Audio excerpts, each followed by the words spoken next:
بسم الله الرحمن الرحيم والصلاة والسلام على رسوله الكريم وعلى آله وأصحابه أجمعين أما بعد۔ میرے بھائی اور دوستو، اللہ تبارک و تعالی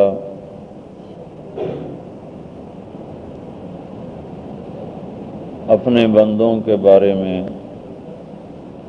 جتنا کریم ہے، رحیم ہے، مہربان ہے، اس کو بیان کرنے کے لیے نہ کوئی الفاظ ہیں، نہ تولنے کے لیے کوئی پیمانہ ہے۔ وہ ذات جو اپنی صفات میں لامحدود،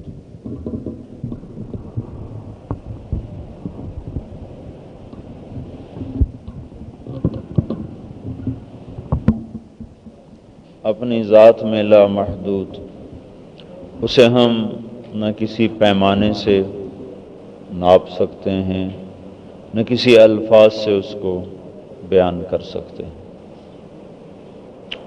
سراسر درگزر رحمت ہی رحمت۔ لیکن اللہ تعالیٰ کی ایک سنت ہے اس جہان میں بھی، اگلے جہان میں۔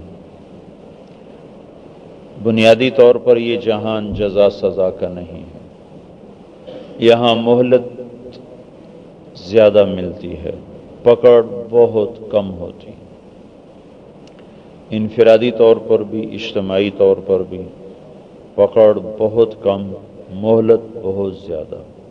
ہاں، موت کے بعد اللہ تعالیٰ نے اس جہان کو جزا سزا کا جہان بنایا ہے۔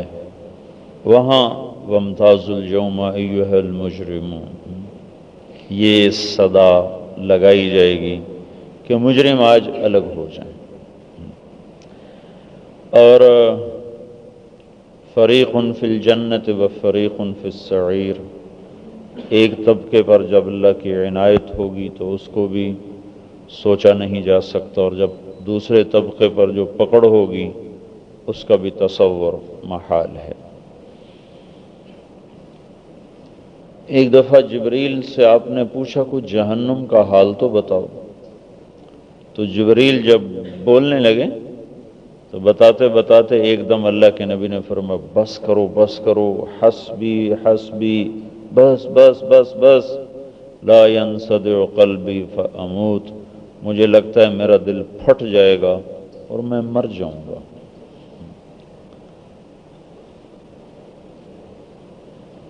جب آپ معراج پہ تشریف لے گئے تو آپ نے اسرافیل کو دیکھا، اس کی آنکھوں سے آنسو بہہ رہے تھے مسلسل۔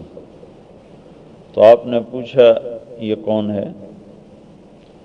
کہا گیا اسرافیل۔ آپ نے فرمایا رو کیوں رہا ہے؟ تو جبریل نے کہا ما جفت عیناہ منذ خلقت النار، جس دن سے اللہ نے دوزخ کی آگ کو بنایا ہے اس دن سے آج تک اس کا آنسو بند نہیں ہوا۔ حالانکہ اسرافیل کے جہنم میں، میکائیل کے جہنم میں جانے کا کوئی سوال نہیں پیدا ہوتا۔ یہ تو جہنم اللہ تعالیٰ نے انسانوں کے لیے، جب اللہ نے جہنم کو بنایا تو فرشتے جو تھے نا، ان کی حالت ایسے ہو گئی کہ بالکل جیسے جسم میں جان ہی نہ رہی۔ طارت افئدۃ الملائکہ، ان کے دل اچھل اچھل کے منہ کو آنے لگے جب اللہ نے جہنم کو بنایا، چونکہ ان کو پتہ نہیں تھا کس کے لیے بنائی۔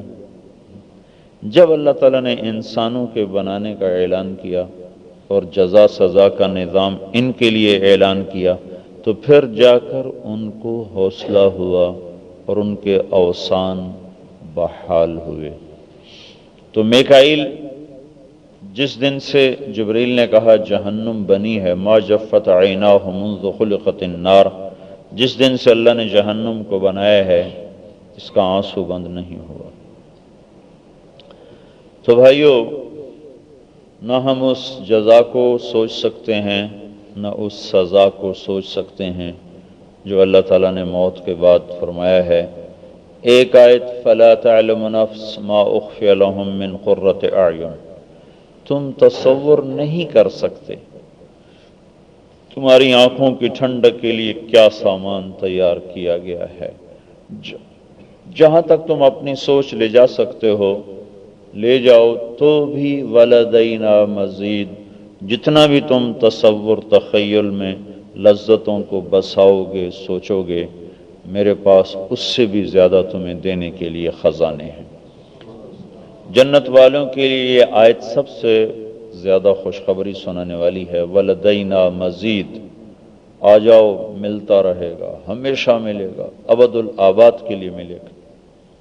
جہنم والوں کے لیے سب سے خوفناک آیت ہے فذوقوا فلن نزیدکم الا عذابا۔ یہ قرآن کی سب سے ہیبت ناک آیت ہے جہنم والوں کے لیے کہ اس عذاب کو چکھو، یہ ہمیشہ بڑھتا رہے گا، بڑھتا رہے گا، بڑھتا رہے گا۔ ابھی آج سنی آیت وہم یسترخون فیہا، ایک رکشہ گزر جائے نا جس کا سائلنسر نہیں ہوتا، سارا محلہ پریشان ہو جاتا ہے۔ صراخ، وہ چیخ جو کانوں کے پردے پھاڑ دینے والی ہو، وہ چنگھاڑ جو دل کو ہلا کے رکھ دے۔ جہنم والے رو نہیں رہے ہوں گے، یسترخون، ان کی چیخ و پکار ہوگی۔ جہنم کی اپنی آواز، اپنی آواز وہ اتنی خوفناک ہے۔ میں ہمارے ایک دوست ہیں، ان کی شیشے کی فیکٹری ہے کراچی، وہاں شیشہ بنتا، وہ مجھے دکھانے لے گئے۔ شیشہ کوئی 1530 سینٹی گریڈ پر جا کر وہ ریت شیشہ بن جاتی ہے، اس میں کوئی چیز نہیں ملائی جاتی، اللہ کا نظام ہے۔ میاں والی کی ریت میں اللہ نے خصوصیت رکھی، اس کو آگ سے گزار دیں وہ شیشہ بن کے باہر نکل آتے۔ تو 1530 سینٹی گریڈ پر وہ شیشہ بنتا۔ تو اس کو ایک بڑا کمرہ تھا جس میں سے اس کو گزار رہے تھے، اس کو شیشے لگے تھے، اس کو ان آنکھوں سے دیکھنا ناممکن تھا، آنکھیں کھلتی نہیں تھی، بند ہو جاتی۔ تو انہوں نے خاص شیشے رکھے تھے، وہ اینکیں تھیں، وہ لگا کر میں نے اندر دیکھا تو اس کی آواز، پھر اس کے شعلے، اور صرف 1500 سینٹی گریڈ، صرف سورج کا درجہ حرارت 1.5 کروڑ سینٹی گریڈ تک چلا جاتا، اندر چلے جاؤ 1.5 crore centigrade, 50 crore atom bomb کے پھٹنے سے جو آگ پیدا ہوتی ہے، سورج ہر سیکنڈ میں اتنی آگ بنا رہا ہے، ہر سیکنڈ میں اس کے اندر سے جو آگ نکلتی ہے اس کی طاقت 50 کروڑ ایٹم بم کے برابر ہوتی ہے۔ یہ سب اس آگ کے سامنے، یہ آگ یہ حیثیت رکھتی ہے کہ کسی جہنمی کو جہنم کی آگ سے نکال کر دنیا کی سب سے تیز آگ میں ڈال دیا جائے تو اس کو لیٹتے ہی نیند آ جائے، وہ اس آگ میں سو جائے۔ انہا لظا، بھڑکتی ہوئی ہے، نزاعۃ للشوا، کھال اتار دیتی ہے۔ تو اس کو بھی کوئی نہیں، ہم یسترخون فیہا، ان کی چیخ و پکار ہے، ان کی دہائی ہے، ربنا اخرجنا نعمل صالحا غیر الذی کنا نعمل۔ آگے جواب آ رہا ہے اولم نعمرکم ما یتذکر فیہ من تذکر وجاءکم النذیر، آئے نہیں تھے تمہیں بتانے والے؟ تو اصل جزا سزا کا جہان تو وہ موت کے بعد ہے۔ یہاں اللہ تعالیٰ نے ڈھیل ہی رکھی، مہلت ہی مہلت، درگزر ہی درگزر۔ 400 سال فرعون بادشاہی کرتا رہا، کتنی مہلت دی اللہ تعالیٰ۔ نمرود خدائی کے دعوے کرتا رہا، کتنی مہلت دی اللہ تعالیٰ۔ آج کے باطل کو اللہ نے کتنی ڈھیل دی ہوئی، پکڑتا ہے۔ ہمارے جرم کے مقابلے میں پکڑ بہت تھوڑی ہوتی، بہت تھوڑی ہوتی، اس میں بھی اس کی رحمت زیادہ ہے اور اس کی پکڑ کم ہے۔ تو میرے بھائیوں، یہ جو اللہ تعالیٰ کی طرف سے نظام چلتا ہے اپنے بندوں کو تنبیہ کا، اس کے پیچھے انسانی اعمال ہوتے ہیں، چیزوں کے اثرات ہیں۔ برف ٹھنڈی ہے، آگ گرم ہے، ایسے ہی اللہ تعالیٰ نے انسانی اعمال میں ایک اثر رکھا ہے۔ نافرمانی سے ہلاکت آتی ہے، فرما برداری سے رحمت آتی ہے۔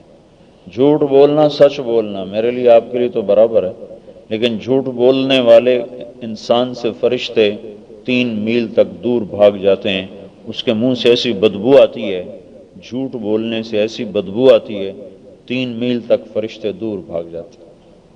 لیکن میرے آپ کے لیے سچ بولنا جھوٹ بولنا دونوں برابر ہیں، ہمیں تو کچھ پتہ نہیں چلتا، نہ سچے کی خوشبو آتی ہے نہ جھوٹے کی بدبو آتی ہے، لیکن عالم غیب میں یہ سب کچھ ہو رہا ہے۔ جھوٹ بولنے پر 3 میل تک فرشتے بھاگ جاتے ہیں، اتنی گندی بدبو ہوتی، جیسے کچا پیاز کھاؤ تو منہ میں بو آتی ہے، سگریٹ پیو تو بو آتی ہے، تو ایسے جھوٹ بولنے سے تو بو کو نہیں آتی، لیکن اللہ کا نبی بتا رہا ہے کہ اس قدر بدبو اٹھتی ہے 3 میل تک فرشتے بھاگ جاتے۔ تو اللہ تعالیٰ نے ان اعمال میں ایک اثر رکھا ہے، اچھے اعمال پر خیر، برے اعمال پر ہلاکت۔ ہر قوم جب تباہ ہوئی تو بڑے عروج پر تھی، اور تباہ ہونے کا جو سبب جب بھی بنا وہ ان کے اپنے اعمال بنے۔ ذالک بما عصوا وکانوا یعتدون، حدود سے تجاوز کر گئے تھے۔ تو ایک حدیث مجھے ابھی نماز میں یاد آ رہی تھی، میرے سر میں درد ہے، میں نے کہا بس یہ ایک حدیث بیان کر کے پھر اجازت لوں گا۔ نماز کے دوران ہی مجھے یاد آئی۔ کہاں پڑھی تھی؟ ہماری جماعت جا رہی تھی اردن 1991 میں، تو غور ایک علاقہ ہے جو لوط علیہ السلام کی بستی جہاں گرائی گئی، تو 300 میل تک زمین دونوں طرف دھنس گئی تھی۔ لوط علیہ السلام کی قوم پر سب سے زیادہ عذاب آئے، اتنے عذاب کسی قوم پر نہیں آئے جو لوط علیہ السلام کی قوم پر، کہ ان بدبختوں نے وہ کام کیا تھا جو پچھلی نسلوں میں کسی نے نہیں کیا تھا۔ تو اللہ نے ان پر 4 عذاب تو قرآن بتا رہا ہے۔ الصیحہ فَأَخَذَتِ الَّذِينَ ظَلَمُوا الصَّيْحَةُ، فرشتے کی چنگھاڑ، فَطَمَسْنَا أَعْيُنَهُمْ، چہرے مسخ، جعلنا عالیہا سافلہا، اوپر کا نیچے، نیچے کا اوپر، امطرنا علیہا حجارۃ من سجیل منضود مسومۃ عند ربک، پتھروں کی بارش۔ اور 5واں عذاب زلزلہ، جو زمین ہلائی گئی، اتنے زور سے ہلائی گئی جیسے پنگھوڑا جھولتا ایسے جھولنے لگی، ایسے جھولنے لگی، اوپر سے چیخ آئی اور اوپر سے پتھروں کی بارش شروع ہو گئی، ان کے چہرے مسخ ہونا شروع ہوئے۔ پھر جبریل نے ایسے اس کو اٹھایا اور اوپر لے جا کر جو مارا زمین پر، تو وزنی چیز جب زمین پر گرتی ہے تو دائیں بائیں زمین بیٹھ جاتی ہے، تو وہ پوری کئی لاکھ کی آبادی تھی، وہ پورے شہر کو جو اٹھا کے الٹا کے مارا تو 300 میل تک زمین دھنس گئی۔ وہ سارا پہاڑی علاقہ ہے، عجیب منظر ہے، ادھر سے آپ آ رہے ہیں تو چھوٹے چھوٹے پہاڑ، چھوٹے چھوٹے جیسے مری کے پہاڑ ہیں، زیادہ بڑے چھوٹے، آتے آتے ایک دم زمین نیچے چلی جاتی، اور پھر 300 میل تک وہ نیچے ہی چلتی ہے، سب کچھ اس کا اندر بیٹھ گیا۔ اس علاقے کا نام ہے اغوار، دھنسی ہوئی زمینیں، غور، دھنسی ہوئی جگہ۔ وہاں سے ہم گزر رہے تھے تو ہمارے گاڑی چلانے والے عرب تھے، ان کا اوپر معاذ بن جبل رضی اللہ تعالیٰ عنہ کا مزار ہے، اور ان کے بیٹے عبد الرحمن بن معاذ، یہ دونوں طاعون میں شہید ہوئے تھے، باپ بیٹے۔ تو ہم نے کہا لے چلو ہمیں، تو گاڑی موڑی، اوپر چڑھے تو وہ تھا نہیں، چابی والا نہیں تھا، اس کو ڈھونڈا، کھلوایا مزار، تو پہلے حضرت معاذ کی قبر ہے، پھر ان کے بیٹے عبد الرحمن کی قبر ہے۔ تو ان کی قبر کے درمیان جو دیوار تھی اس پر ایک حدیث لکھی ہوئی تھی۔ وہ حدیث میں نے دیکھی، میں نے اپنے ساتھیوں کو ترجمہ کر، میاں انور صاحب بھی اور لطیف صاحب لاہور کے، احمد گل صاحب پشاور کے، چوتھا میں تھا، میں نے ان تینوں کو ترجمہ کر کے بتایا کہ یہ قوم، اس امت کی تقدیر لکھی پڑی ہے یہ حدیث۔ وہ ایسا میں نے اس کو پڑھا کہ بس وہ دل پر ہی نقش ہو کے رہ گئی ابو امامہ باہلی عن ابی امامۃ الباہلی رضی اللہ تعالی عنہ، ابو امامہ باہلی فرماتے ہیں کہ میں نے اللہ کے رسول سے سنا، آپ نے فرمایا کیف انتم استغا نساؤکم وفسق شبانکم وترکتم جہادکم، اس دن تمہارا کیا حال ہوگا جب تمہاری عورتیں سرکش ہو جائیں گی، تمہارے نوجوان فاسق ہو جائیں گے اور تم جہاد چھوڑ دو۔ تو اس جواب میں صحابہ نے کہا اوَکَائِنٌ ذَلِکَ یا رسول اللہ، یا رسول اللہ کیا ایسا ہو سکتا ہے، کیا یہ ممکن ہے؟ یہ اس ماحول میں کہہ رہے تھے جب عورت کی دعاؤں پر قرآن اتر رہا تھا، خولہ کی پکار پر قرآن اترا، زید ابن ارقم کے رونے پر قرآن اترا۔ یہ وہ دور تھا جب نوجوان کے ہاتھ اٹھتے تھے تو اللہ صفائی پیش کرنے آ رہے ہیں، اور عورتوں کی فریاد پر قرآن اتر رہا ہے۔ آج ان المسلمین والمسلمات کے پیچھے ایک عورت کھڑی ہوئی، اسماء بنت امیس، یا رسول اللہ، اللہ تعالیٰ مردوں کا ذکر کرتا ہے، ہمارا ذکر ہی نہیں کرتا۔ تو ان کے سوال ختم ہوتے ہی قرآن اتر آیا، لو بھائی عورتوں کا ذکر بھی سنو، ان المسلمین والمسلمات والمؤمنین والمؤمنات والقانتین والقانتات، 10 صفات، حالانکہ عربی قاعدے کے لحاظ سے اگلی یہ 2 الفاظ کٹھے لانے ضروری نہیں تھے، ضمیر کے ساتھ کام چل سکتا تھا، لیکن اللہ تعالیٰ نے ایک لڑی میں پرویا، مسلمات، مومنات، قانتات، صادقات، صابرات، خاشعات، متصدقات، صائمات، اور ذاکر، حافظات، ذاکرات۔ بھائی عورتوں کا بھی ذکر آ گیا۔ اس دور میں کوئی یوں کہے عورتیں آوارہ ہو جائیں گی، بے پرد ہو جائیں گی، گھنگرو باندھ کے ناچیں گی، کوئی ماننے کے لیے تیار؟ اور ادھر نوجوانوں کی فریاد پر قرآن اترتا ہے۔ زید بن ارقم نے سنا عبداللہ بن ابی وہ کچھ بکواس کر رہا تھا، انہوں نے آ کر اللہ کے نبی کو بتایا، تو آپ نے ان کو بلایا، تو وہ سارے کہنے لگے یہ بچہ ہے، بچہ ہے، اس کو غلط فہمی لگی، بچہ ہے، بچہ ہے، اس کو غلط فہمی لگی۔ زید واقعی بچے تھے، 14-15 سال کی عمر تھی۔ کہنے لگے میں اتنا رویا، میں نے کہا یا اللہ، میں زندگی بھر تیرے نبی کو منہ دکھانے کے قابل نہیں رہا، مجھے اب کون سچا کہے گا؟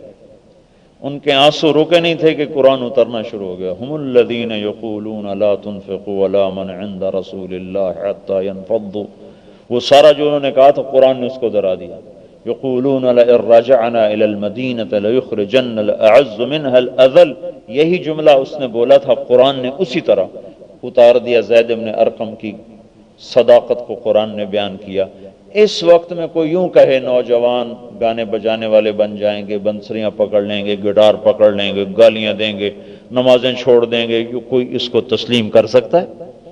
تو آپ نے اس دور میں یہ فرمایا کیا حال ہوگا جب عورتیں یہ ہو جائیں گی، نوجوان آوارہ ہو جائیں گے۔ تو صحابہ نے کہا کیا یہ ہو سکتا ہے؟ آپ نے کہا ہاں، والذی نفسی بیدہ واشد منہ سیکون، اس ذات کی قسم جس کے قبضے میں میری جان ہے، اس سے بھی سخت ہوگا۔ قالوا وما اشد منہ یا رسول اللہ، یا رسول اللہ وہ کیا ہوگا جو اس سے بھی سنگین ہے؟ کہ کیف انتم اذ لم تأمروا بالمعروف ولم تنہوا عن المنکر، تمہارا کیا حال ہوگا جب تم بھلائی کی دعوت دینا چھوڑ دو گے اور برائی سے روکنا چھوڑ دو گے؟ تو جواب میں صحابہ نے پھر حیران ہو کر کہا اوَکَائِنٌ ذَلِکَ یا رسول اللہ، یا رسول اللہ کیا یہ ہو جائے گا؟ ہم تو آئے ہی اسی کام کے لیے ہیں، کنتم خیر امۃ اخرجت للناس تأمرون بالمعروف وتنہون عن المنکر، اس امت کو سب سے بہترین امت جو کہا گیا ہے وہ قتال کی وجہ سے نہیں کہا گیا، تلوار اٹھانے کی وجہ سے نہیں کہا گیا، اس امت کو سب سے بہترین امت اس لیے کہا گیا ہے کہ یہ بھلائیوں کو پھیلاتے ہیں، برائیوں کو مٹاتے ہیں۔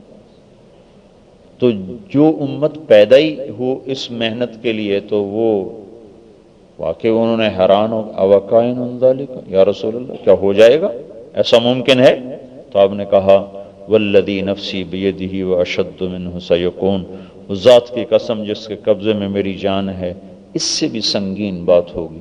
قالوا وما اشد منه یا رسول اللہ، کہنے لگے یا رسول اللہ اس سے زیادہ سنگین کیا ہوگا؟ قال کیف انتم اذ رأیتم المنکر معروفا والمعروف منکرا، تمہارا کیا حال ہوگا جب تم برائی کو اچھائی سمجھنے لگ جاؤ گے اور اچھائی کو برائی سمجھنے لگ جاؤ گے۔ اچھے تمہیں برے نظر آئیں گے، برے تمہیں اچھے نظر آئیں گے، الٹا ہی کام ہو جائے گا، بالکل الٹا کام ہو گیا ہے۔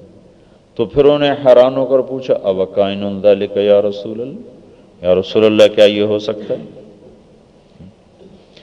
آج ہی ایک نوجوان مجھے ملا، یہاں بیان کر کے گیا، کہنے لگا میں داڑھی رکھ رہا ہوں، سارا گھر مخالفت کر رہا ہے، تمہارا کیا حال ہوگا جو تم اچھے کو برا کہنا شروع کرو گے، برے کو اچھا کہنا شروع کرو گے، سارا گھر مخالفت پہ ہے کہ کیوں رکھ رہے ہو، کیوں رکھ رہے ہو؟ 1400 سال پہلے خبر دی یار یہ ہوگا، یہ میری ہی امت کرے گی۔ پھر صحابہ نے پوچھا اوکائن ذالک یا رسول اللہ، یا رسول اللہ کیا یہ ہو جائے گا؟ کہا ہاں، والذی نفسی بیدہ واشد منہ سیکون، اس ذات کی قسم جس کے قبضے میں میری جان ہے اس سے بھی سنگین کام ہوگا۔ کہ اس سے سنگین کیا ہوگا؟ وما اشد منہ یا رسول اللہ، تو آپ نے فرمایا کیف انتم اذ امرتم بالمنکر ونہیتم عن المعروف، تمہارا کیا حال ہوگا جب تم برائی کی دعوت دینے لگ جاؤ گے اور اچھائی کو مٹانے لگ جاؤ۔ باقاعدہ دعوت نامے آتے ہیں، محفل موسیقی ہے تشریف لائے ہیں، باقاعدہ دعوت نامے آتے ہیں، محفل موسیقی ہے تشریف لائیں، ہاں شراب کی محفل ہے تشریف لائیں۔ میں ان محفلوں سے گزرا ہوا ہوں، میں نے دونوں رخ دیکھے ہوئے ہیں، اس لیے مجھے وہ رخ بھی معلوم ہے، اس رخ کو تو ابھی تک نہ دیکھ سکے، وہ گندگی بہت ساری دیکھ کے ادھر آیا تھا میں۔ تمہارا کیا حال ہوگا جب تم گناہ کی دعوت دو گے اور نیکی کو مٹانے لگ جاؤ گے؟ آئے کس لیے تھے؟ نیکی کو پھیلانے، برائی کو مٹانے۔ کیا کر بیٹھو گے؟ برائی کی دعوت دو گے۔ یہ سارے فلموں کے اشتہار یہ برائی کی دعوت نہیں، یہ سارے جوے کے اشتہار یہ برائی کی دعوت چل رہی، سارے لاٹری اسکیموں کے اشتہار اور یہ سارے گانوں کے اشتہار، سارے سوپ بینکوں کے اشتہار یہ برائی کی دعوت نہیں۔ تم برائی کے داعی بن جاؤ گے، اچھائی کو مٹانے لگ جاؤ گے۔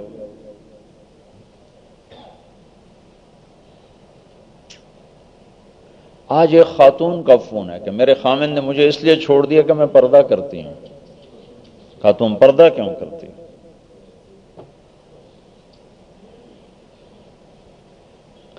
اچھائی کو مٹانے والے بنو گے، برائی کو پھیلانے والے بنو گے۔ تو صحابہ نے پوچھا اوکائن ذالک یا رسول اللہ، یا رسول اللہ کیا یہ ہو جائے گا؟ آپ نے کہا والذی نفسی بیدہ واشد منہ سیکون، اس ذات کی قسم جس کے قبضے میں میری جان ہے اس سے بھی سخت ہوگا۔ قالوا وما اشد منہ یا رسول اللہ، کہ یا رسول اللہ اس سے زیادہ سخت کیا ہوگا؟ یہ تو آخری بات ہو گئی، برائی کی دعوت تو شیطان دیتا ہے، وہ یہ امت برائی کی داعی بن جائے اور اچھائیوں کو روکنے والے بن جائیں، تو آپ نے فرمایا پھر کیا ہوگا؟ اس سے سخت ہوگا۔ وہ کیا ہوگا؟ یقول اللہ تعالی، پھر اللہ کہے گا، جب یہ ہوگا پھر اللہ کہے گا بی حلفت، مجھے میری قسم، اللہ اپنی قسم، بی حلفت، مجھے میری قسم، لأتیحن لهم فتنة یصیر الحلیم فیہا حیران، میں ان پر ایسی مصیبتیں لاؤں گا کہ ان کے عقل واروں کی عقلیں ماری جائیں گی، مت ماری جائے گی، جس کو کہتے ہیں نا مت ماری گئی، کہ میں ان پر ایسی مصیبتیں لاؤں گا کہ ان کی عقلیں کام کرنا چھوڑ جائیں گی۔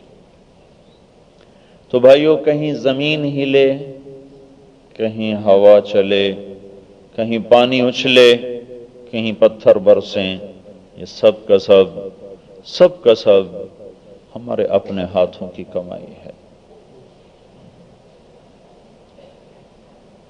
ما کان اللہ لیظلمہم، اللہ ظلم سے پاک ہے، اللہ ظلم سے پاک ہے، اللہ ظلم سے پاک ہے۔ اس امت کا موضوع تھا خیر پہ لانا، برائیوں سے روکنا۔ کہاں پہنچ گئے؟ چلتے چلتے گرتے گرتے شر کو پھیلانا، خیر کو روکنا، برائی کی دعوت دینا، اچھائی سے روکنا۔ جب یہاں تک پہنچے تو پھر اللہ تعالیٰ نے کائنات کو خلاف چلا دیا۔ جب مان کے چلنے والے ہیں تو زلزلہ عمر کے زمانے میں بھی آیا تھا، تو مسجد میں بیٹھے تھے، زمین ہلی، کوڑا اٹھا کے زمین پہ مارو، اس کو نہیں یا ارض انی عدل، تھم جا اے زمین، تجھے پتہ نہیں میں عادل ہوں۔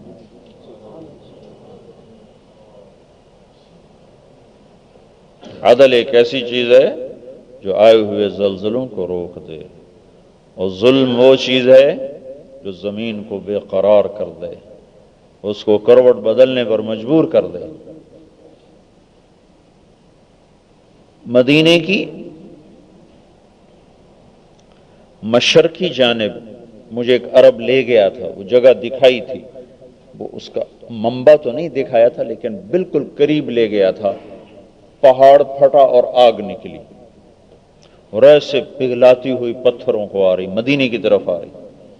عمر رضی اللہ تعالیٰ عنہ کا زمانہ ہے، بتایا گیا کہ آگ آ رہی، آگ کو کون روکے؟ آتش فشاں کا لاوا۔ تو آپ عمر رضی اللہ عنہ فوراً بھاگے تمیم داری کی طرف۔ واللہ اعلم تمیم داری میں کیا خصوصیت تھی جو عمر جیسے آدمی نے ان کو آگے کیا، آگے تمیم اٹھو اس آگ کو بجھاؤ۔ تو وہ تمیم کہنے لگے من انا وما انا امیر المومنین، میری کیا اوقات ہے، میری کیا حیثیت ہے؟ عمر رضی اللہ تعالیٰ عنہ نے فرمایا مجھے نہیں پتا، تجھے اس آگ کو بجھانا ہے۔ تو تمیم داری رضی اللہ تعالیٰ عنہ مسجد سے نکلے اور اس جانب کو چلے جدھر سے آگ آ رہی تھی، لاوا پانی کی طرح ابلتا ہوا، ایسے شور مچاتا ہوا، پتھر اس میں پگھل رہے تھے۔ جب تمیم رضی اللہ تعالیٰ عنہ پہنچے تو انہوں نے دونوں ہاتھوں سے اس طرح کیا، یوں ہاتھ کرنا تھا کہ لاوا جہاں تھا وہیں کھڑا ہو، ایک انچ آگے نہیں بڑھا۔ پھر ان دونوں ہاتھوں سے اس کو یوں کیا تو وہ پیچھے ہٹ گیا، پھر تھوڑا سا آگے بڑھ کے پھر یوں کیا، فجعل یحوش، اس کو عربی میں یحوش کہتے ہیں، جعل یحوشھا، یوں کر رہے تھے دونوں ہاتھوں سے اور آگ پیچھے ہٹ رہی تھی، پیچھے ہٹ رہی تھی، اور یہ آگے آگے بڑھ رہے تھے، وہ پیچھے ہٹ رہی تھی۔ دہکتی آگ پیچھے ہٹے تو زمین ٹھنڈی ہوگی، زمین تو اسی کے ساتھ آگ بنی ہوتی، پتھر آگ بنے ہوتے ہیں، اور تمیم داری اسی پر چلتے جا رہے تھے اور آگ کو پیچھے ہٹا رہے تھے، اور عمر رضی اللہ تعالیٰ عنہ ساتھ تھے اور ساتھ کہتے جا رہے تھے لیس الخبر کالمعاینہ، بھائی دیکھا سنا برابر نہیں ہو سکتا، دیکھا سنا برابر نہیں ہو سکتا۔ اور اس طرح دھکیلتے دھکیلتے جس پہاڑ کے منہ سے نکلی تھی اسی میں داخل کر دیا۔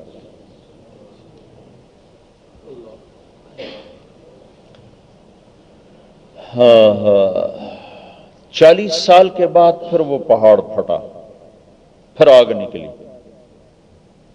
پھر کوئی تمیم جیسا کوئی نہ تھا کہ اکیلا ہی کافی ہوتا۔ پھر یہ ہوا سارے مدینے والے بھاگ کے مسجد میں چلے اور سجدے میں گر کے آہوزاری کرنے لگے، آتے ہوئے آگ کا رخ اللہ تعالیٰ نے شمالی طرف پھیر دیا اور مدینے کی دیواروں کو چھوتی ہوئی آگ دوسری طرف نکل گئی۔ تو انسانی اعمال میں اللہ نے ایک تاثیر رکھی ہے، گناہ زندگی کو زیر و زبر کرتے ہیں اور نیکیاں اس زندگی کو نکھار دیتی ہیں، زمین کائناتی نظام مسخر ہو جاتا ہے، تابع ہو جاتا ہے، اللہ تبارک و تعالی کی غیبی تائید اور نصرت شامل حال ہو جاتی۔ ام الصائب رضی اللہ تعالی عنہ کا بیٹا مرا ہے، مر جانے والے کا کیا علاج ہو سکتا ہے؟ اس کو کفن دے کے جب جنازہ پڑھنے لگے تو آپ نے کہا اس کی ماں کو تو بتاؤ، ایک دفعہ دیکھ تو لے۔ جنازہ پڑھنے کے بعد دیکھنے کا حکم نہیں، نہ دیکھنا بہتر ہے، کوئی حرام تو نہیں، لیکن نہ دیکھنا بہتر ہے کہ جنازہ پڑھ جانے کے بعد دوسرے جہان کا نظام شروع ہو چکا ہے، پتہ نہیں اندر کیا ہوا پڑا۔ سلیمان بن عبد الملک کو دفن کرنے لگے، بنو امیہ کا بادشاہ، تو قبر کے قریب پہنچایا تو ہلنے لگا، تو اس کے بیٹوں نے کہا ہمارا باپ زندہ ہو گیا ہے، سکتے میں تھا زندہ ہو گیا ہے۔ تو عمر بن عبدالعزیز نے فرمایا بل عجل اللہ بالعقوبہ، زندہ نہیں ہوا بھتیجو، عذاب جلدی شروع ہو گیا، قبر میں جانے سے پہلے ہی عذاب شروع ہو گیا، چھپاؤ اپنے باپ کو جلدی، بل عجل اللہ بالعقوبہ، سزا جلدی شروع ہو گئی ہے۔ تو ام صاحب رضی اللہ تعالیٰ عنہ آئیں اور اگر نہ اللہ کے نبی سے کہا کہ میرے بچے کے لیے دعا کریں، نہ کسی اور سے کہا، سیدھی آ کے پاؤں کی طرف بیٹھ کر کہنے لگی اللہ آمنت بک طوعا وہاجرت الیک رغبہ فلا تشمت بی الاعداء، یا اللہ تیرے شوق میں کلمہ پڑھا، تیری محبت میں گھر چھوڑا، یہ بچہ تو نے اٹھا لیا، میرا تو قبیلہ مجھے تانے دے دے مار دے گا کہ دیکھا دین تبدیل کر کے کیا مزہ لیا، تو میرے دشمنوں کو ہنسنے کا موقع نہ دے۔ یہ الفاظ ختم ہوئے تو بچہ اٹھ کے بیٹھ گیا، کفن خود سر سے ہٹا، اس ساتھ حضرت انس فرماتے ہمارے ساتھ بیٹھ کے کھانا کھایا، اور ماں مر گئی، یہ عثمان رضی اللہ عنہ کے زمانے میں اس بچے کا انتقال۔ تو بھائیو اللہ ناراض ہے، راضی کرو اسے۔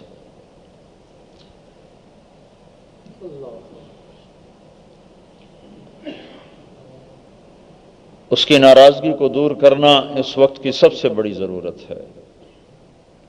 لوگوں کو یہ گھر بیٹھنے کا وقت نہیں، گھر بیٹھنے کا وقت نہیں۔ بنی اسرائیل کے ایک بستی کو اللہ نے حکم دیا الٹا کے پھینک دو اسے، تو وہ تو جبریل نے کہا ایک بندہ آج تک کبھی تیری یاد سے غافل نہیں، ہر وقت تیری یاد میں مشغول ہے، تو اللہ نے کہا بہی فبدا، اور دوسری جگہ تک علیہ فقلب، اللہ تعالیٰ نے فرمایا کہ اس کو نیچے رکھو، ساری بستی اس کے اوپر مارو۔ اور دوسری روایت میں یہ الفاظ تھا پہلے اسے پھینکو پھر پوری باقی بستی کو پھینکو، کہ میری نافرمانیاں دیکھتا اور پھر بھی بیٹھا رہتا ہے، لوگوں کو سمجھاتا کیوں نہیں؟ داؤد علیہ السلام نے نا ایک دن مقرر کیا کہ میں ایک دن کسی سے نہیں ملوں گا، صرف اللہ اللہ کروں گا بس، اور کسی سے ملاقات نہیں کروں گا، اور ایک عبادت خانہ بنوایا، اس کی دیواریں اتنی اونچی کر دیں کہ کوئی اندر آ نہ سکے، دیوار پار کر کے کوئی آ نہ سکے، اور ایک دن طے کیا کہ بس ایک دن میری خلوت کا ہے، میں کسی سے نہیں ملوں گا، بس میں اللہ اللہ کروں گا، اور تالا لگا دیا۔ اب اللہ کو یہ بات پسند نہیں آئی کہ نبی کا کام تو بیٹھنا نہیں ہے، نبی کا کام تو پھرنا ہے، تجھے بیٹھنا ہے تو رات کو بیٹھو، قم اللیل الا قلیلا نصفہ او انقص منہ قلیلا او زد علیہ ورتل القرآن ترتیلا انا سنلقی علیک قولا ثقیلا ان ناشئة اللیل ہی اشد وطئا واقوم قیلا ان لک فی النہار سبحا طویلا واذکر اسم ربک وتبتل الیہ تبتیلا رب المشرق والمغرب لا الہ الا ہو فاتخذہ وکیلا۔ یہ خلوت ضروری ہے، پر کون سا وقت وہ بتایا جا رہا ہے۔ وَمِنَ اللَّيْلِ فَتَهَجَّدْ بِهِ نَافِلَةً لَكَ عَسَىٰ أَن يَبْعَثَكَ رَبُّكَ مَقَامًا مَحْمُودًا وَمِنَ اللَّيْلِ فَاسْجُدْ لَهُ وَسَبِّحْهُ لَيْلًا طَوِيلًا تَتَجَافَىٰ جُنُوبُهُمْ عَنِ الْمَضَاجِعِ يَدْعُونَ رَبَّهُمْ خَوْفًا وَطَمَعًا وَمِمَّا رَزَقْنَاهُمْ يُنْفِقُونَ۔ یہ آیات بتاتی ہیں کہ اللہ کو کون سا وقت دینا اللہ کو ہے، کہ جب لوگ سو رہے ہوں اب چپ کے باتیں کرو اللہ کے ساتھ۔ تو نبی کا کام تو لوگوں میں پھرنا ہے، انہوں نے دیواریں کیوں اونچی کر لیں، تو اللہ تعالیٰ نے دو فرشتے سیدھے ہی اندر اتار دیے انسانی شکل میں۔ داؤد ففزع منہم، داؤد علیہ السلام دیکھو تو ڈر گئے کہ یہ کہاں سے آ گئے، دیواریں ناقابل عبور ہیں، دروازے کو تالا ہے، تو یہ کہاں سے آ گئے۔ اذ تصوروا المحراب، تو جب داؤد علیہ السلام کی گھبراہٹ دیکھی تو انہوں نے کہا لا تخف، ڈرو نہیں بھائی، کیا ہے، خصمان بغا بعضنا علی بعض فاحکم بیننا، یہ ہمارا آپس میں جھگڑا ہو گیا ہے، آپ ذرا ہمارا قضیہ نمٹا دیں۔ کا کیا جھگڑا ہے؟ کہ ھذا اخی لہ 99 نعجہ ولی نعجۃ واحدہ فقال اکفلنیها وعزنی فی الخطاب، میری جناب ایک بھیڑ ہے، اس کی 99 ہیں، یہ کہتا ہے ایک بھی مجھے دے دے، آپ بتاؤ کون سچا کون جھوٹا؟ اب یہ کوئی کیس ہے؟ یہ تو بچہ بھی فیصلہ کر کے سنا دے، اور بھائی تو کوڑا تے ہے سچا۔ تو داؤد علیہ السلام جو تھے نا، پھر ان کو سمجھ آئی کہ یہ کیا ہوا، یہ کیا ہوا، یہ تو میرے اللہ نے مجھے تنبیہ کی ہے کہ تیرا کام تالے لگا کے اندر بیٹھنا نہیں ہے، تیرا کام تو لوگوں سے توبہ کروانا ہے، لوگوں کو پیغام حق سنانا سمجھانا ہے، یہ تو نے کیا کیا تالے لگا کے بیٹھ گیا؟ تو اسی وقت سجدے میں گئی، آیت سجدہ ہے، سجدے میں گرے اور توبہ استغفار، یا اللہ معاف کر دے، آئندہ یہ دروازہ کھلا رہے گا، پھر نہیں بیٹھے۔ اس امت کا بیٹھ جانا ان کا اجتماعی قصور ہے، ہمارا اجتماعی گناہ۔ یوسف یوحنا 3 سال پہلے مسلمان ہو گیا تھا، سب سے پہلے سید انور اس کو لے کر آیا تھا گھر۔ جب سید انور کا سروزہ لگا تو پھر اللہ تعالیٰ نے اس کو دیا فکر کہ بھئی ہمارا ساتھی اور اتنا اچھا، اور یہ اس طرح اللہ کرے اللہ اس کو ہدایت نصیب فرما دے، تو اس نے گھر میں سارے اپنے کرکٹ کے دوستوں کی دعوت کی، پھر مجھے بلایا، پھر یوسف کو بھی بلایا، اور اسے کہا تم بس بیٹھ کے بات سن لو۔ تو اس نے بیٹھ کے بیان سنا پیچھے، پھر اس کے بعد ایک اور مجلس میں، پھر ایک اور مجلس میں، اس طرح کرتے کرتے کرتے اللہ تعالیٰ نے اس کو ایمان کی دولت دے دی۔ تو کراچی ہم اکٹھے تھے پچھلے مہینے، تو وہاں ایک جگہ نا وہ میرا بیان تھا، تو میں نے اس سے کہا تھوڑی تو بھی بات کر، بہت بڑا مجمع آیا ہوا تھا، تو اس نے بات کی۔ وہ کہنے لگا میں شروع سے ہی مسلمانوں میں ہی رہتا تھا، لیکن اگر مسلمان ہوتے تو میں اس سے پہلے مسلمان ہو جاتا، کہ میرا اٹھنا بیٹھنا سارا میرے سارے دوست مسلمان تھے، سارا میرا اٹھنا بیٹھنا مسلمانوں کے ساتھ تھا، لیکن میں ان میں اور اپنے میں کوئی فرق نہیں دیکھتا تھا، تو مجھے اسلام کی کبھی رغبت پیدا ہی نہیں ہوئی۔ کہنے یہ جو ریمنڈ کا کام ہو رہا ہے، اگر یہ کام کرنے والے بن جائیں مسلمان تو ساری دنیا مسلمان ہو جائے۔ یہ جو ریمنڈ میں کام ہو رہا ہے، اگر یہ کام کرنے لگ جائیں جو مسلمان تو ساری دنیا مسلمان ہو جائے۔ تو اللہ کے فضل سے پھر اس کی مسلسل محنت ہوتی رہی، آتا رہا جاتا رہا، ملتا رہا، اللہ تعالیٰ نے اس کا سینہ کھولا اور اللہ تعالیٰ نے اس کو ایمان کی دولت دی۔ 3 برس پہلے مسلمان، اس کو اپنی بیوی کا انتظار تھا کہ یہ مسلمان ہو جائے تو پھر میں اسلام ظاہر کروں، ورنہ جس سال مسلمان ہوا اسی سال اس نے زکوٰۃ 8 لاکھ روپیہ زکوٰۃ اس نے میرے ہاتھ سے تقسیم کروائی۔ تو مجھے یقین ہو گیا کہ اب پکا ہے، چونکہ پیسہ آدمی اسی وقت خرچ کرتا ہے جب پکا ہو جائے، ورنہ یہ پکے مسلمان زکوٰۃ کوئی نہیں دیتے۔ مال آدمی اس وقت لگاتا جب دل کو کچھ بات ٹھک گئی ہو۔ تو پھر جب اس سال اس کی مئی کے مہینے میں اس کی بیوی مسلمان ہو گئی، اسی کو اس کو انتظار تھا، اس کو بھی کئی مجلسوں میں لاتا رہا، بیان بھی سنائے، دوستوں کی عورتوں سے ملوایا، اور ان کی خواتین سے اٹھنا بیٹھنا ملاقاتیں کرتے کرتے کرتے کرتے آخر اللہ پاک نے اس کی بیگم کا بھی سینہ کھول دیا۔ وہ جب مسلمان ہوئی تو پھر اس نے اپنا اعلان کیا، ورنہ وہ مسلمان تو پہلے ہو چکا تھا، صرف بیوی کی وجہ سے روک ہوا تھا کہ اللہ کرے یہ میرے ساتھ مسلمان ہو جائے، میں نہیں چاہتا کہ میری اور اس میں جدائی ہو جائے۔ تو اللہ تعالیٰ نے مہربانی فرمائی، دوستوں کی خواتین محنت کرتی رہیں اس پر، اور اس کو ملتی رہیں، اس کو ماحول میں لاتی رہیں، تو اللہ تعالیٰ کے فضل و احسان سے دونوں میاں بیوی مسلمان ہو گئے۔ تو اس امت کا اجتماعی جرم ہے جو انہوں نے اس وقت یہ اللہ کی صدا لگانا چھوڑ دیا، اور لوگوں کے پاس چل کے جانا، خود چل کے جاؤ، او بھائیو توبہ کرو، توبہ کرو، توبہ کرو، خود بھی توبہ کرو، لوگوں سے بھی توبہ کرو۔ اس امت کا امتیازی کام ہے جس کی وجہ سے اللہ تعالیٰ نے اس کو نبیوں جیسی شان دینی ہے. کیا یأتون عندی یوم القیامہ ونورہم مثل نور الانبیاء. اللہ تعالیٰ کی پہلی کتابوں میں اللہ تعالیٰ یہ فرما رہا ہے کہ یہ امت قیامت کے دن جب میرے پاس آئے گی تو ان کے چہروں کا نور نبیوں کے نور کی طرح ہوگا. کہ اللہ تعالیٰ نے ان کو یہ ایک امتیازی کام دیا ہے. یہ پیغام حق کو لے کر پھرتے ہیں.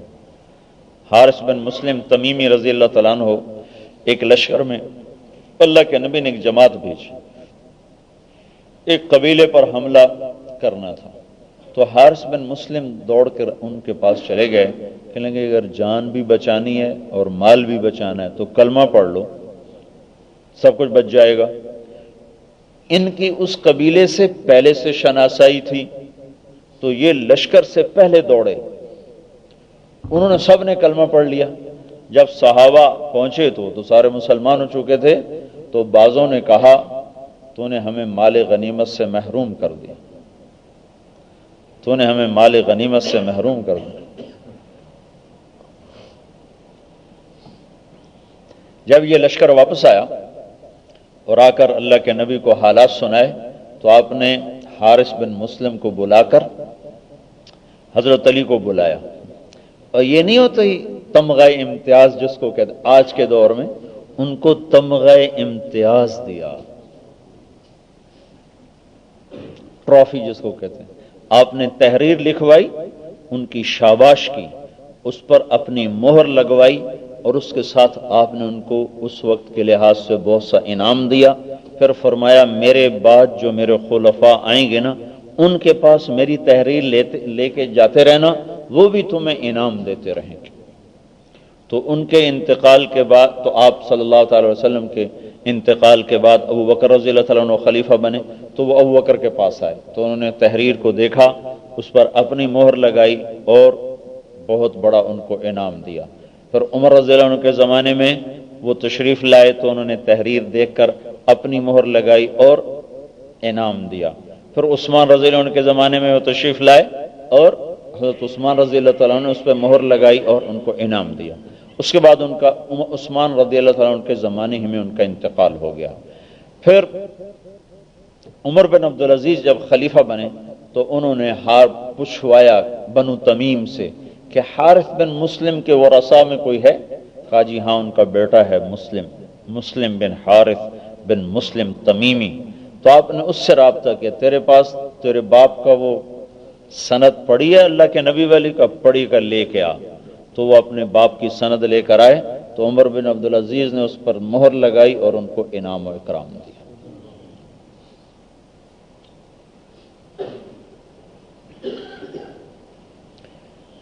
ایک آدمی کا مسلمان ہو جانا، جب وحشی آیا نا، وحشی سے جو آپ نے دکھ پایا ہے نا کسی سے نہیں پایا. کہ وحشی آپ کے محبوب ترین چچا کا قاتل ہے. حمزہ بھائی بھی تھے، سویبہ کا دونوں نے دودھ پیا ہے، چچا بھتیجا بھی ہیں. جس دن عبد المطلب نے حضرت عبداللہ کی شادی کی اسی دن اپنا بھی نکاح کیا. عرب مضبوط بادشاہ لوگ اپنی بھی شادی کی، عبداللہ کی بھی شادی کی. تو عبداللہ سے حضرت محمد صلی اللہ علیہ وسلم سے دنیا کو رونق ملی اور عبد المطلب نے جو شادی کی تھی اس سے حضرت حمزہ پیدا ہو گئے. دونوں میں 6 ماہ کا فرق ہے. وہ 6 ماہ حضرت حمزہ 6 ماہ پہلے پیدا ہوئے، ہمارے نبی پاک صلی اللہ علیہ وسلم 6 ماہ بعد پیدا ہوئے. تو دونوں میں بھائیوں کا تعلق بھی ہے، چچا بھتیجے بھی ہیں. پھر بعد میں اسلام کی شوکت کا ذریعہ بنے کہ حمزہ کے اسلام لانے کے بعد انہوں نے اعلان کیا اب چھپ کے نماز نہیں پڑھی جائے گی، اب حرم میں نماز پڑھی جائے گی. تو حمزہ رضی اللہ تعالیٰ عنہ سب سے پہلے حرم میں لائے تھے، کہ یہاں نماز پڑھو میں دیکھتا ہوں کون آپ پہ ہاتھ ڈالتا ہے. تو ان کے قاتل سے آپ کو کتنا دکھ پہنچا ہوگا. وحشی رضی اللہ تعالیٰ نے قتل کیا تھا تو آپ نے فرمایا تھا جو وحشی کو دیکھے وہیں اسے قتل کر دے. اجازت ہے وحشی کے قتل کو آپ نے یوں کھلا کر دی، جہاں وحشی ملے قتل کر دیا جائے. وہ چھپتا پھرے کبھی ادھر کبھی ادھر. کسی نے اس سے کہا جو کلمہ پڑھ لے نا ان کو کچھ نہیں کہتے، معاف کر دے. تو ایسا کر کلمہ پڑھ لے تب تیری جان بچے گی. تو ویشی فرماتے ہیں کہ میں منہ چھپا کے صرف آنکھیں ننگی کر کے مدینے میں آیا، کہیں پہچانا نہ جاؤں کہ مجھے پہلے ہی نہ قتل کر دیں۔ تو مسجد میں اللہ کے نبی تشریف فرما تھے، ایسے اپنے دھیان میں بیٹھے تھے، نظریں نیچے کیے، تو میں نے ایسے چہرے سے کپڑے کو ہٹا کر کہا اشہد اللہ الہ الا اللہ و اشہد انک رسول اللہ۔ اتنے زور سے میں نے کہا کہ آپ ایسے ہوئے، فلم یروعہ الا بی قائما روعا، اس کو عربی میں روعا کہتے، ایسے جھٹکا لگا تو صحابہ کے منہ سے نکلا وحشی۔ آپ نہیں پہچانتے تھے، وحشی، ٹھک ٹھک تلواریں نکلیں کہ اجازت ہی نہ جہاں ملے اس کا پار کر دو۔ تو جب وہ تلواروں کی آواز نیاموں سے نکلنے کی آئی تو آپ نے فرمایا دعوہ، پیچھے ہٹ جاؤ، لاسلام رجل واحد احب الی من قتل الف کافر، ایک آدمی کا مسلمان ہو جانے کو قتل کرنے سے زیادہ پسند۔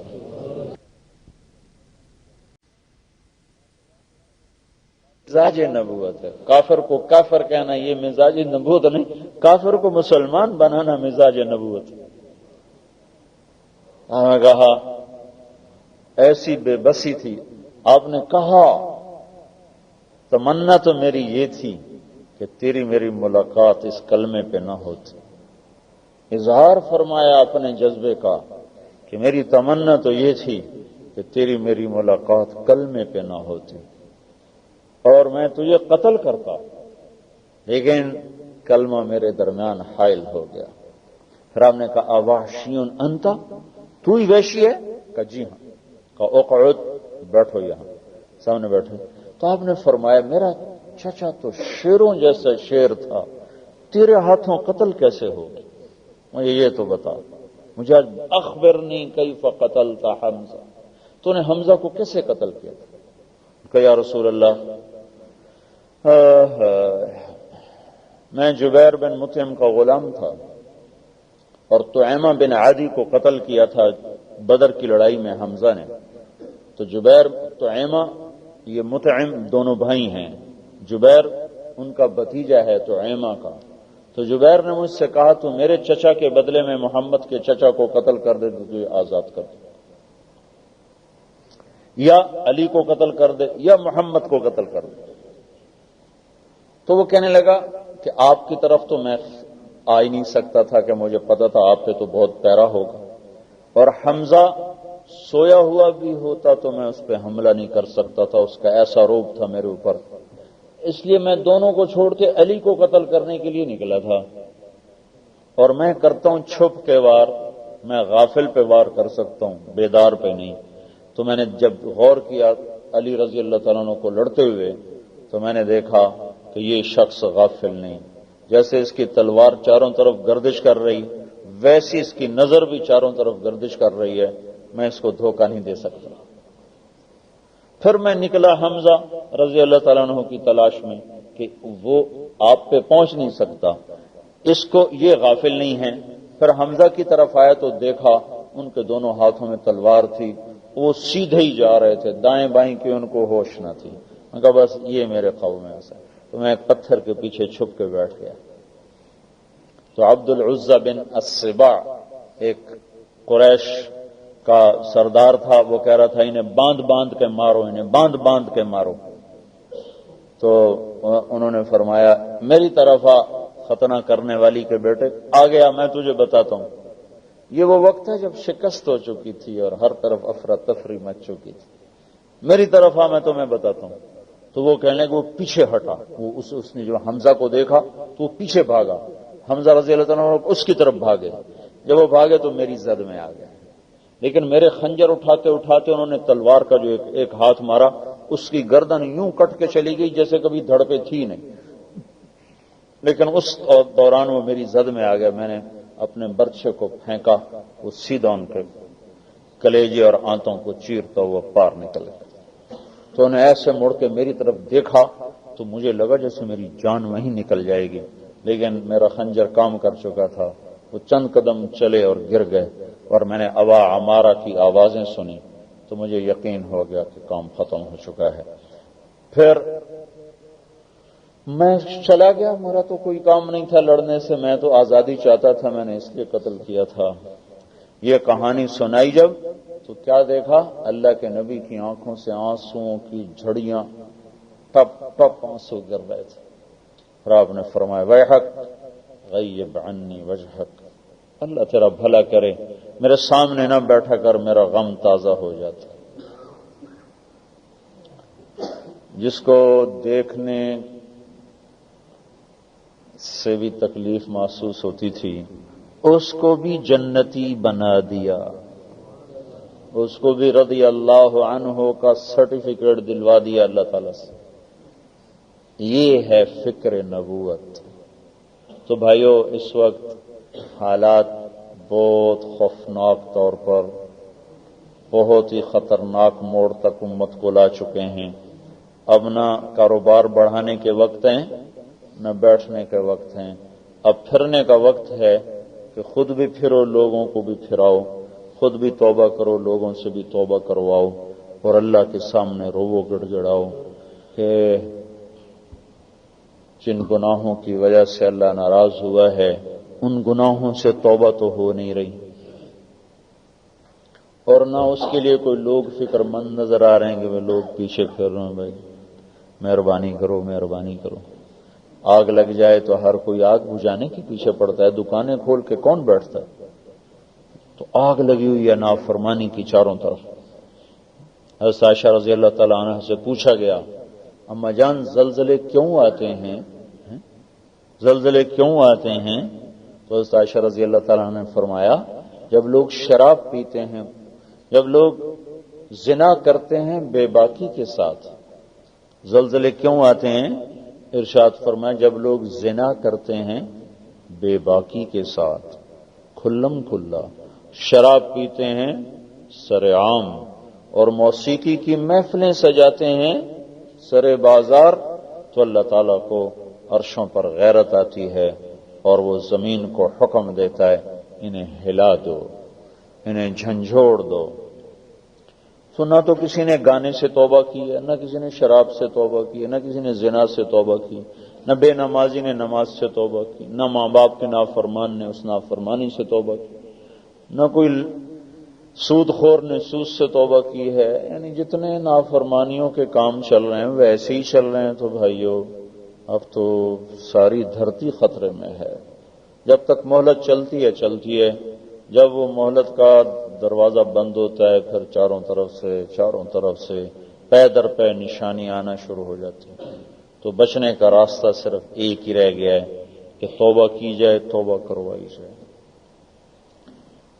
تو برائے مہربانی اپنے اوپر، ساری انسانیت پر احسان عظیم ہے اس وقت اللہ کی راہ میں پھر کر گھر گھر دستک دینا، او بھائیو بس کرو اللہ کی مان، بس کرو اللہ کی مان۔ یہ محسن اعظم ہیں اس وقت۔ اگر امت یہ کام پہ کھڑی ہو جائے تو یہ محسن اعظم ہوگی انسانیت کے لیے، کہ اللہ کے عذاب سے بچا دینے والا قدم ہے جو یہ اٹھتا ہے۔ تو بھائی ہم سارے اجتماعی توبہ بھی کریں، انفرادی توبہ بھی کریں، اور لوگوں کے پیچھے پھر کر ان سے بھی توبہ کروائیں۔ اور توبہ کی پختگی ہوتی ہے ماحول کے ساتھ، سے اللہ کی راہ میں نکلنا اس کو پختہ کر دیتا ہے، مضبوط کر دیتا ہے۔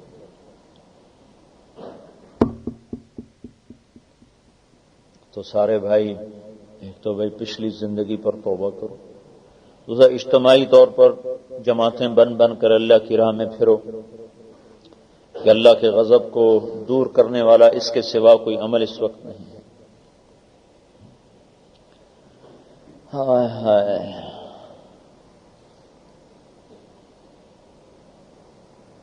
تو بھائی توبہ کرتے ہو؟ سارا عالم اپنے سامنے، عالم کا ٹھیکانہ صحیح، امت تو ہے، امت تو پکڑو، امت تو ہاتھ سے نکلی جا رہی ہے۔ یہ تو کم از کم اللہ کی طرف رجوع کر لیں۔ جب آپ بے قرار ہو کر روئے تو جبریل نے پوچھا کس کے لیے رو رہے ہیں؟ کہا امت کے لیے۔ کہا کون سے؟ کافر بھی تو آپ کی امت میں ہی ہیں، ایمان نہیں لائے۔ کن کے لیے؟ کافروں کے لیے، ایمان والوں کے لیے؟ آپ نے کہا نہیں، ایمان والوں کے لیے بے قرار۔ باقی بھائی اللہ تعالیٰ جب کسی پر کوئی مصیبت لاتا ہے تو اس میں بھی اس کی رحمتیں شامل ہوتی ہیں۔ موسیٰ علیہ السلام نے اللہ تعالیٰ سے وہ باتیں کی ہیں جو کوئی نبی نہ کر سکا۔ لاڈلے نبی تھے، اللہ سے لاڈ کر لیا کرتے تھے۔ ایک دن کہنے لگے یا اللہ تو مسلمان کو بڑی تنگی میں رکھتا ہے، اس کی کیا وجہ ہے؟ مسلمان کو بڑی مشقتیں دیتا ہے، اس کی کیا وجہ ہے؟ تو موسیٰ اللہ تعالیٰ نے جواب دینے کی بجائے جنت کا دروازہ کھول دے گا، موسیٰ ادھر دیکھ لو، جس کو تنگیوں میں رکھتا ہوں اس کے لیے بنایا کیا ہے۔ اور جب جنت دیکھی، ایک اینٹ سونے کی، ایک چاندی کی، ایک زمرد کی، ایک یاقوت کی، اور دودھ شہد شراب کی نہریں، اور اللہ پاک کی قدرت کا ظہور، حسن و جمال کمال۔ ایک دفعہ اللہ نے جبریل سے کہا میری جنت تو دیکھو۔ جبریل جو جنت میں آیا نا تو ایک نور کی چمک اٹھی، وہ کہنے لگے ترا علی ربی اوہو الحمدللہ، آج تو اللہ کی تجلی ظاہر ہوگی۔ تو سجدے میں گر گئے، اللہ کی تجلی سمجھے تو آواز سنی ارفع راسک روح الامین، روح امین نہیں، یا امین الوحی، اے وحی کے امانت دار، ارفع راسک، سر اٹھاؤ۔ سر اٹھا کے دیکھا تو ایک لڑکی مسکرا رہی تھی جس کے نور کو جبریل تجلی سمجھ رہا تھا۔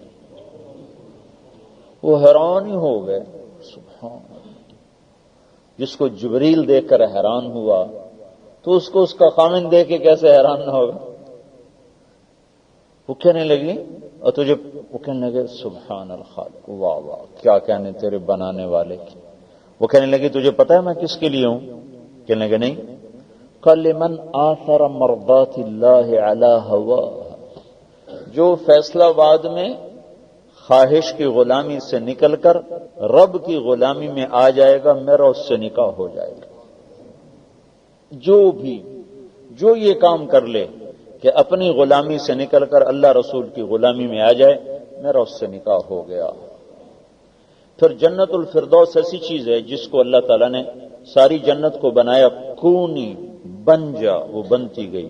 جب جنت الفردوس کے بنانے کا وقت ہے تو اللہ تعالیٰ کے نبی نے فرمایا اللہ نے جنت الفردوس کو اپنے ہاتھوں سے بنایا ہے۔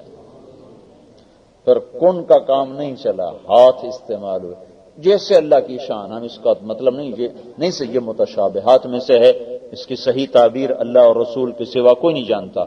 لفظ کی عظمت دلالت کر رہی کہ کام کوئی عجیب ہی ہوا ہے کہ اللہ نے جنت کو اپنے ہاتھوں سے بنایا، جنت الفردوس کو، اور پھر اس پر مہر لگا دی، کسی کو نہیں دکھائی وہ جنت۔ اور روزانہ دن میں 5 دفعہ اللہ اس کو خود کھولتا ہے اور 5 دفعہ اس کو پہلے سے زیادہ حسین بنا دیتا ہے۔ کس دن بنائی تھی اللہ ہی جانے، جب بنائی تھی تو کمال کر دیا تھا، اس میں کتنی گنجائش ہے کہ روزانہ 5 دفعہ مزید خوبصورت ہو جاتی ہے، مزید خوشبودار ہو، اور قیامت تک اس کو میک اپ ہوتا رہے گا۔ کسی عورت کا میک اپ کرو تو ایک حد تک ہی خوبصورت نظر آتا ہے، جو ساری سرخی تھپو چمو تھے تو تجھے ڈینڈ بن جیسے، ایک حد تک، اس سے آگے نہیں، چونکہ وہ گنجائش تھوڑی ہے نا، گنجائش تھوڑی ہے، جسم اتنا چھوٹا ہے تو اس میں اتنی گنجائش نہیں ہے۔ ایک گھر کو سجانا چاہو تو ایک حد تک ہے، اس سے اوپر سجانا چاہو گے تو وہ چڑیا گھر بن جائے گا۔ وہ مجھے اس لیے سے یہ خیال آتا ہے کہ جنت الفردوس کیا چیز ہے۔ مثلا اللہ نے ایک لڑکی بنائی، تو جب بنائی تو ایسا بنایا کہ جبریل بھی دھڑم سجدے میں گرا ہے۔ اس کے بعد روزانہ اللہ اس کو پہلے سے زیادہ 5 دفعہ زیادہ خوبصورت کر دیتا ہے، پھر اور زیادہ، پھر اور زیادہ۔ آج بھی یہ کام ہوا ہے، آج بھی، اور جب تک قیامت کا سور نہیں پھونکا جاتا اس وقت تک یہ کام ہوتا رہے گا۔ تو وہ کیا چیز ہے جو اللہ بنا رہا ہے؟ فَلَا تَعْلَمُ نَفْسٌ مَّا أُخْفِيَ لَهُم مِّن قُرَّةِ أَعْيُنٍ جَزَاءً بِمَا كَانُوا يَعْمَلُونَ۔ تو اللہ تعالیٰ نے کہا موسیٰ میں مومن کو تنگی دیتا ہوں، یہ تو دیکھو یہ کیا ہے۔ جب موسیٰ علیہ السلام نے جنت دیکھی تو کہنے لگا وَعِزَّتِكَ وَجَلَالِكَ وَعُلُوِّ مَكَانِكَ لَوْ كَانَ أَقْطَى الْيَدَيْنِ وَالرِّجْلَيْنِ مُكِبًّا عَلَى وَجْهِهِ وَعَاشَ الدَّهْرَ كُلَّهُ لم یر شرا قط، میرے مولا مجھے تیری عزت کی قسم، تیرے جلال کی قسم، تیری بلندی کی قسم، اگر مسلمان کے ہاتھ بھی کٹے ہوں، پاؤں بھی کٹے ہوں، ناک زمین پہ اس کا لگا ہوا اور اس طرح گھسٹ رہا ہو کہ قیامت تک سسکتا زندگی گزارے، 50 سال نہیں، 60 سال نہیں، قیامت تک یہ زندگی گزارے اور مرنے کے بعد یہاں چلا جائے تو تیری عزت کی قسم اس نے کوئی دکھ نہیں دیکھا۔ زلزلہ تو چھوٹی سی چیز ہے۔ پھر موسیٰ علیہ السلام نے اگلا سوال، یا اللہ آپ کافر کے بڑی مزے کرواتے ہو، کافر کی بڑی موج کراتے ہو۔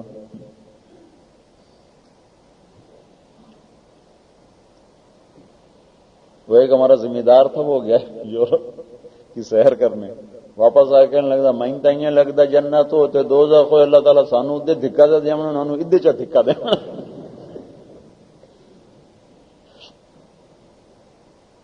ان کے اللہ کے اتنے خوبصورت، ان کی جگہیں اتنی خوبصورت ہیں، یا اللہ تو کافر کو بڑی موجیں کراتا ہے۔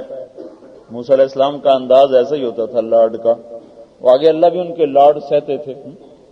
تو اللہ تعالیٰ نے جواب دینے کی بجائے دوزخ کا دروازہ کھول دے گا، ادھر بھی دیکھ لو۔ میں نے پہلے آپ کو بیان میں بتایا تھا کہ آگ کیا بلا ہے وہ۔ جب موسیٰ علیہ السلام نے جہنم کو دیکھا تو کہنے لگے، یا اللہ وعزتک وجلالک وعلو مکانک لو ملک الدنیا کلہ وعاش الدہر کلہ وکان مسیرہ ھذا لم یر خیرا قط، میرے مولا مجھے تیری عزت، جلال، بلندی کی قسم، اگر کافر ساری دنیا کا بادشاہ بن جائے اور قیامت تک تنہا حکومت کرتا رہے، ایسی حکومت کرے کہ ساری دنیا اس کی چوکھٹ کو چومنے آئے، اور پھر مرنے کے بعد یہاں چلا جائے جو میں نے دیکھا ہے، تو تیری عزت کی قسم اس نے کوئی بھلائی نہیں دیکھی۔ تو بھائیو، اللہ کی حکمتوں کو اللہ بہتر سمجھتا ہے۔ جب اللہ کی طرف سے کوئی حال آئے تو فوراً رجوع کرو اللہ کی طرف، جھکو اللہ کی طرف، اور وہ ان اعمال میں لگ جائیں جن اعمال سے اللہ تعالی حالات کو درست کرتا ہے اور مصیبتوں کو ٹال دیتا ہے اور عذابوں کو ہٹا دیتا ہے۔ وہ اس وقت کا تقاضا ہے۔ تو اس وقت بھائیو بہت بڑی ضرورت ہے گھر چھوڑ کے نکلنے کی۔ تو نیتیں کرو، نکلو، نہ بیٹھو نہ بیٹھنے دو۔ تو سارے بھائی، میں بہت یقین مانوں، جو 15 دن گزرتے ہیں وہ بڑی وہ ہوتا ہے، یعنی اپنی ذات کے لیے تو وقت ہی نہیں ملتا، اپنی ذات کے لیے وقت ہی کوئی نہیں ہوتا۔ تو جب گھر آنا ہوتا ہے تو بس یہ یوں جی زیادہ بس سوتا ہی رہوں، کوئی بلا ہی نہیں ہے۔ لیکن یہ جو امت پر اتنا بڑا حادثہ واقع ہوا، پھر میرے جی میں آیا کہ اب نکلنا چاہیے، شاید اللہ تعالیٰ کسی کا نکلنا منظور فرمائے۔ پھر 3 دن کے لیے نکل آیا۔ زیادہ تو مجھے میری گھر والی نے تیار کیا، سچی بات ہوئی، میرا تو ارادہ ڈھیلا ہی تھا۔ انہوں نے کہا نہیں، رمضان ہے، 3 دن اللہ کی راہ میں نکلنا چاہیے۔ تو آپ بھائیوں کی محنت کرتا ہوں کہ اللہ کی راہوں میں نکلو، اس وقت بیٹھنے کا وقت نہیں ہے۔ اللہ تعالیٰ آپ کی اس جہد کو ذریعہ بنائے گا اور اپنے غصے کو رحمت میں تبدیل کر دے۔ ٹھیک ہے نا بھائی؟ سب بولو کون تیار ہے؟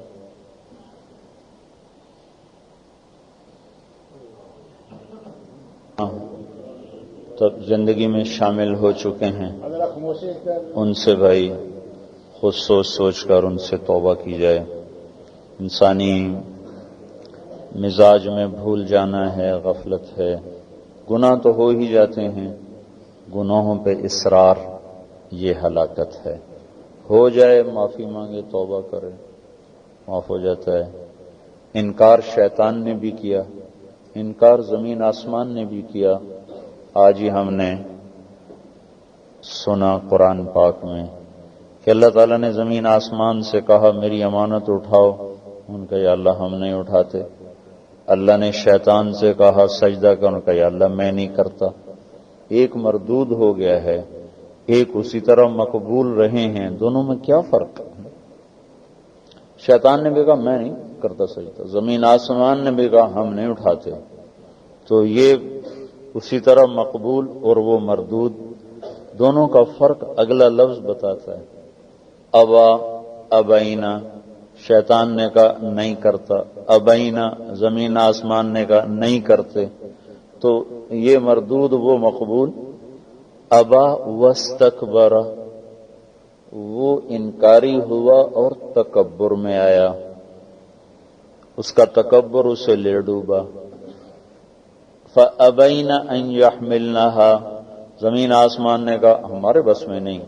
وَأَشْفَقْنَ مِنْهَا، ڈر گئے کہ یا اللہ معافی دے دے، معافی دے دے، ہم نہیں اٹھا سکتے. شیطان نے کہا میں بندہ ہی وڈا، میں کہ تو سجدہ کروں.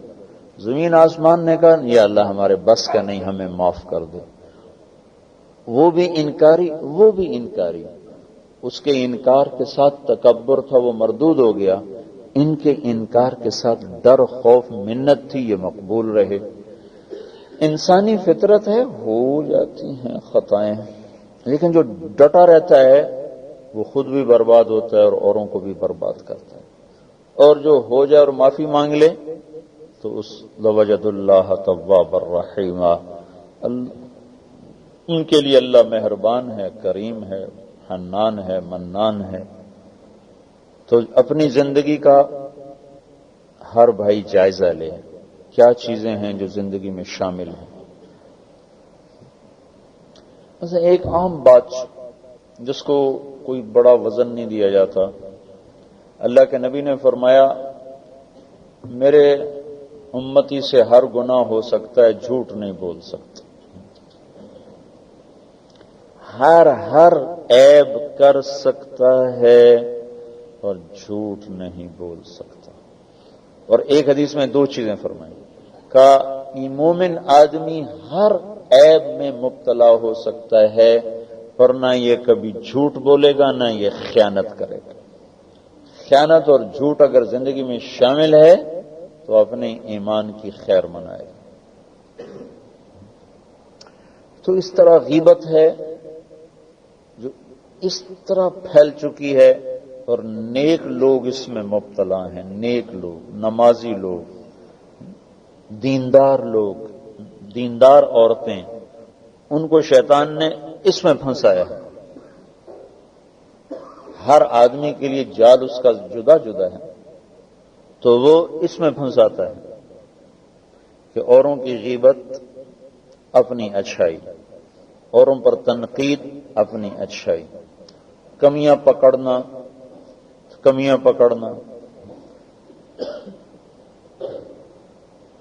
اور ان کو ظاہر کرنا، چھپانے کے بجائے ظاہر کرنا. اللہ کے نبی کے منہ پر آ کر کہا مائز نے میں نے زنا کیا ہے، آپ نے کہا نہیں کوئی نہیں کیا. اتنی ستاری کا معاملہ فرما رہا ہے. چلا جا کوئی نہیں کیا، کہ کسی طرح یہ کہہ دے کہ میں نے کوئی نہیں کیا. تو آج شیطان نے کیسے جکڑ لیا نیک لوگوں کو کہ کمیاں پکڑتے پھرتے ہیں. یہ تبلیغ والوں کو کہاں سے پکڑو ہوئے، دیکھو جی یہ بے اصولی ہو رہی ہے. میں نے اس لیے مشورے میں بات کو رکھا ہے کہ یہ بے اصولی ہو رہی، کہیں کام کا نقصان نہ ہو جائے. اس کام کو اللہ قبول کر چکا ہے، اس کا نقصان کوئی نہیں ہوگا، اس کا بیڑا غرق ہو جائے گا. اس کا اختتام ہدایت پر ہی ہوگا. اللہ کے ہاں پتہ نہیں وہ بندہ کیسا رود ہو گیا. لوگ بدلتے رہیں گے، کام چلتا رہے گا. تو شیطان کے نیک لوگوں کو پکڑنے کے یہ داؤ پیش ہیں. اوروں کی اصلاح کا فکر لگا دیتا ہے، اپنی فکر بھلا دیتا ہے. اوروں کے چکر، دیکھو جی یہ بے اصولی ہو رہی ہے، یہ خلاف ہو رہا ہے، یہ ٹھیک نہیں ہو رہا، وہ ٹھیک نہیں ہو رہا. ارے کبھی اپنے بٹن بھی کھول لیا کر کے میں کیا کر رہا ہوں.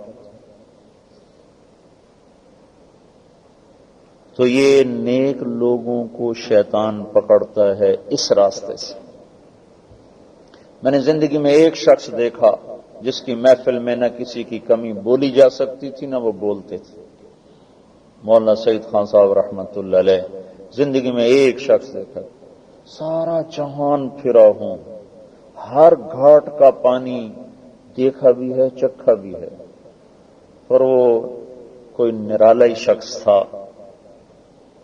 میں نے زندگی میں ایسا شخص نہیں دیکھا کہ جس کے اندر سیرت اس طرح جھلکتی تھی کہ چلتا پھرتا سنت کا نمونہ تھا وہ انسان.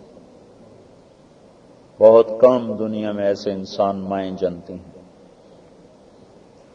کبھی ان کی محفل میں کسی کو جرت نہ تھی کہ کسی پر تنقید کر دے، تبصرہ کر دے، کسی کی بے اصولی کو ذکر کر دے. اسی وقت ڈانٹ پڑ جاتی تھی. اپنی تعریف نہیں سنتے تھے، اوروں کی برائی نہیں کرتے تھے. اب الٹا کام ہے، ہم اپنی تعریف سنتے ہیں، اوروں کی کمیاں بیان کرتے ہیں. تو بھائیو، اسے کوئی گناہ نہیں سمجھتا.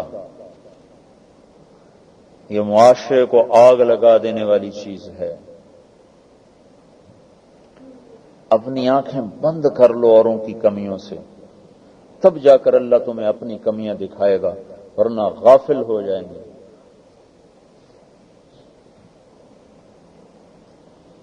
تو جتنے بھی زندگی میں شامل ہو چکے ہیں، پتہ نہیں کیا کچھ شامل ہو چکا ہے. ہمارے دریا گندے ہو گئے نا، چونکہ ہر شہر کا گٹر اس میں آ رہا ہے، ہر شہر کا گٹر اس میں آ رہا ہے. ایک دفعہ حکیم حنیف اللہ مرحوم تھے، انہوں نے ایک دوا بنانی تو مجھ سے کہنے لگے کہ دریائے سندھ کا پانی چاہیے، لیکن پانی چاہیے کالا باغ سے پیچھے. میں نے کہا کالا دریا سندھ تو یہ بھی درس محل خان کے پاس سے گزر رہا ہے، ملتان کے قریب ہے، وہاں سے منگوا لیتے ہیں. نہیں، کالا باغ سے پیچھے کا پانی ہو. آگے شہر شروع ہو جاتے ہیں، شہروں کے گٹر اسی میں کھلتے ہیں. وہ پانی نہیں رہا، گندا ہو چکا ہے. پیچھے پہاڑ ہیں، اس میں کوئی شہر کا گند اس میں آتا ہی نہیں، وہی چشمے سے نکلا ہوا خالص پانی ہے جو آتا ہے. تو یہی حال ہمارا ہوا ہے. ہم نے اپنی نیکیوں میں غیبت کے گٹر، تنقید کے گٹر، تکبر کے گٹر، اور پتہ نہیں کیا کیا گٹر کھول کھول کھول سارا گند ہی گند پھیلا ہے. مجھے کبھی کبھی خیال آتا ہے کہ پہلے لوگ تو گناہوں پہ پکڑے جائیں گے، ہم تو نیکیوں پہ پکڑے جائیں گے. یہ کیا بگاڑ دیا تم نے نماز کو. تو بھائیو، اپنی کمیاں دیکھو. اس سے بھی اللہ کی نظروں سے لوگ گر جاتے ہیں جب وہ اوروں کی کمیاں پکڑتے ہیں.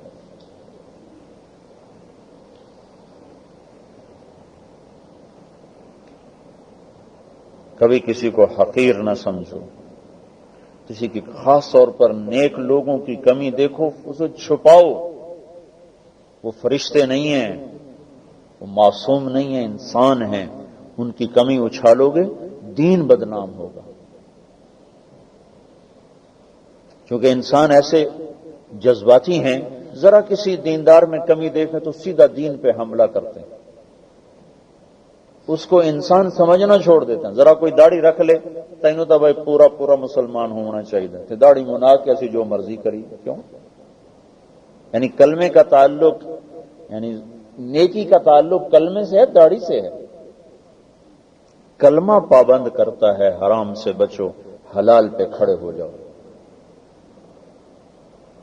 تو نیک لوگوں کی کمیاں پکڑنے والے، نیک عورت پہ تہمت لگانے سے طبرانی کی روایت ہے اللہ 100 سال کی بندگی بھی لے کر آئے گا نا تو اللہ مردود کر دے.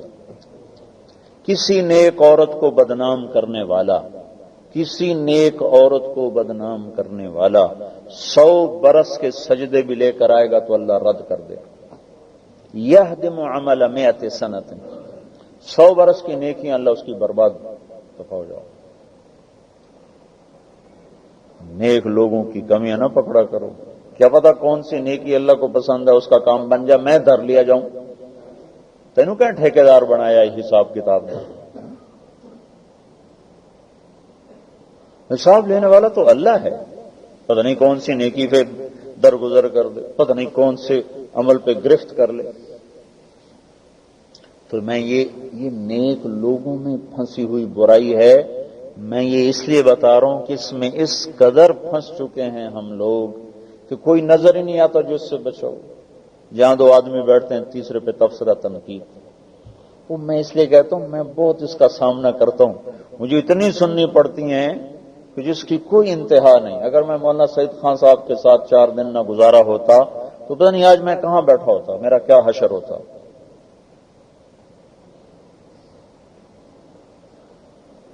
دین کی سمجھ اہل دین کے ساتھ آتی ہے، صرف پھرنے سے بھی نہیں آتی.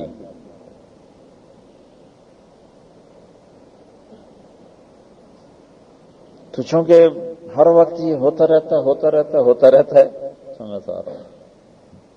میں کھانا کھا رہا ہوں، سحری افطاری کے بعد کھانا کھایا ہوا، تو ہر وقت تو ٹیلی فون جیب میں نہیں، ٹیلی فون ادھر پڑا ہوا ہے، میں کھانا کھا رہا ہوں. ٹیلی فون کھانے کے بعد میں فون اٹھاتا، ایک میسج ہے، کسی نے کال کیا 1 دفعہ 2 دفعہ 3 دفعہ، اگلا بھی تو سمجھے بھائی مغرب کے فوراً بعد آج کل کوئی وقت ہے فون کرنے کا؟ اگلا کھانا کھا رہا ہو ممکن ہے. تو جب میں نے فون نہیں اٹھایا، کھانے کے بعد فارغ ہو کر فون اٹھایا تو ایک میسج آیا ہوا ہے.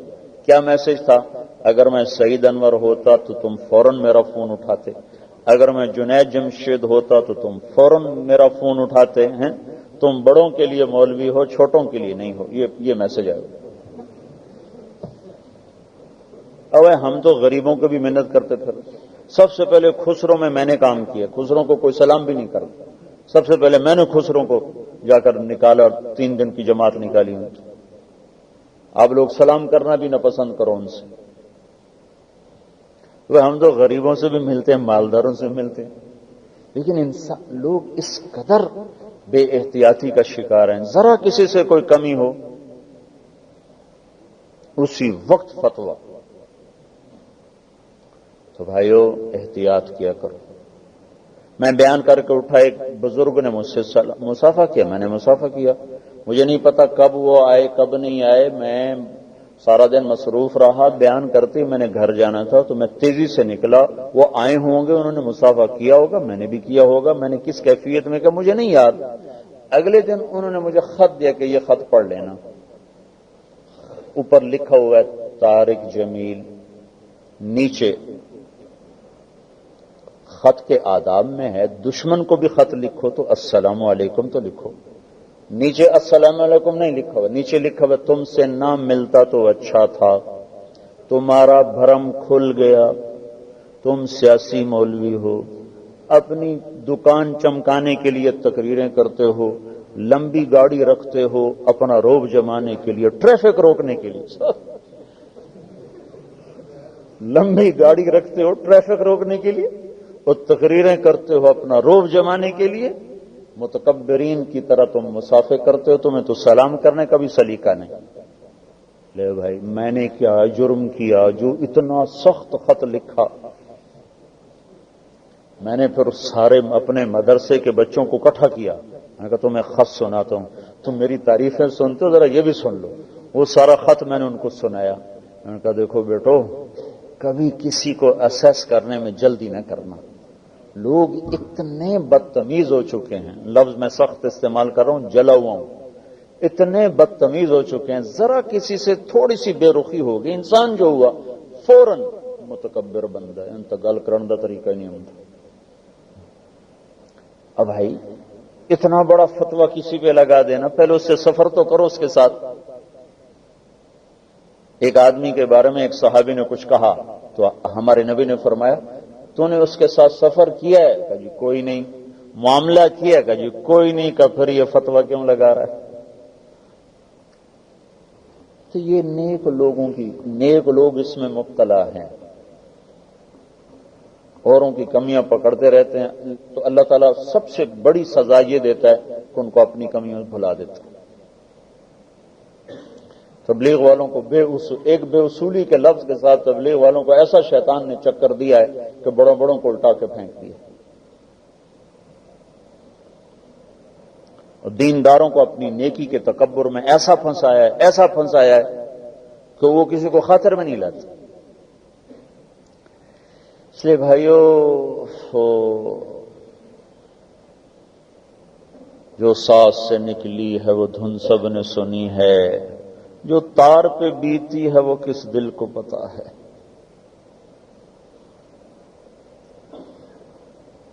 تو اتنی جلدی نہ کیا کرو. یہ بھی ایک جرم ہے جو لوگوں کو اللہ کی نظروں سے گرا دیتا ہے. صحابہ تو کہہ رہے ہیں میں منافق ہو گیا، میں منافق ہو گیا. نافق حنظلہ، جس کو فرشتوں نے غسل دیا، فرشتوں نے، وہ کہہ رہے ہیں نافق حنظلہ، نافق حنظلہ، حنظلہ منافق ہو گیا، منافق ہو گیا. ارے فرشتوں کو غسل، ایک ہی انسان ہے جس کو فرشتوں نے غسل دیا اور وہ حنظلہ ہے. وہ کہہ رہا میں تو منافق ہو گیا ہوں، میں تو منافق ہو گیا ہوں. یہ 4 دن بیٹھ کے تسبیح پھیرتا ہے، کہتا میں تھو تو جنید بغدادی تو میرے ایک قدم کا ہی فاصلہ رہ گیا بس. اتنی جلدی شیطان پھنساتا ہے نیکی کے تکبر میں کہ پیسے کا تکبر کوئی شے کوئی نہیں نیکی کے تکبر کے مقابلے. اپنے اوپر کاٹے مارتے رہو، اپنے اوپر کاٹے مارتے رہو، میں کچھ نہیں، میں کچھ نہیں، میں کچھ نہیں، میں کچھ نہیں.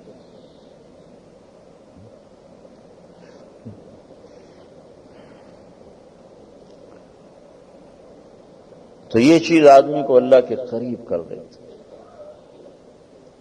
یہ غیبت، یہ تنقید، یہ اوروں کی کمیاں پکڑنا، یہ آدمی کو ایسے گراتا ہے، ایسے گراتا ہے. میں ڈیرے میں تھا، ایک صاحب آ گئے بڑے پڑھے لکھے، انہوں نے اتنی تبلیغ والوں کو بس ایک گال نہیں کٹی، ماں بہن دی باقی ہر شے برابر کر چھڑی. تبلیغ والے یہ ہو جائے، تبلیغ والے یہ ہو جائے، تبلیغ والے یہ ہو جائے. وہ میرے ڈیرے میں بیٹھا ہوا ہے، کچھ ہماری روایات ہیں، ہم زمیندار لوگ ہیں. ڈیرے میں کوئی آ کے ہمیں جوتا بھی اٹھا لے تو ہم آگے اف نہیں کر سکتے.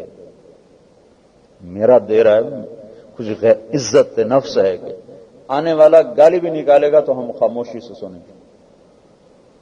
تو جب وہ اس کا سارا غصہ اتر گیا تو میں نے کہا یار ایک بات بتاؤں، یہ جو حکومت پاکستان ہے نا، یہ بڑی ظالم حکومت ہے. وہ مجھے دیکھنے لگا کہ گل کی ہو رہی ہے تو جواب کی آ رہا ہے.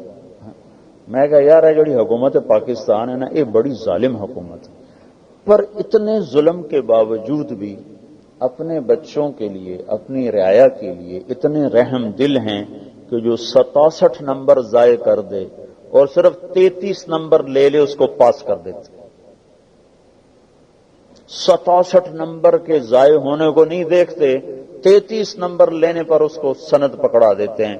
میں نے کہا انشاءاللہ نہیں، یہاں تو انشاءاللہ کہنا بھی شک ہے. یقیناً میرا رب حکومت پاکستان سے زیادہ مہربان ہے اور میرا حساب اللہ نے لینا ہے، تین کوئی نہیں لینا. بھائی تینوں میں ٹھیکہ دیواں، بھائی میں چنگا کے مندہ، تبلیغ والے چنگے کے مندے. وہ خدا کے بندے کیوں اللہ کی رحمت کو پابند کرتے ہو اپنے ساتھ؟ تو وزر واسا ہی جنت جاونا، اور کہیں جاونا ہی کوئی.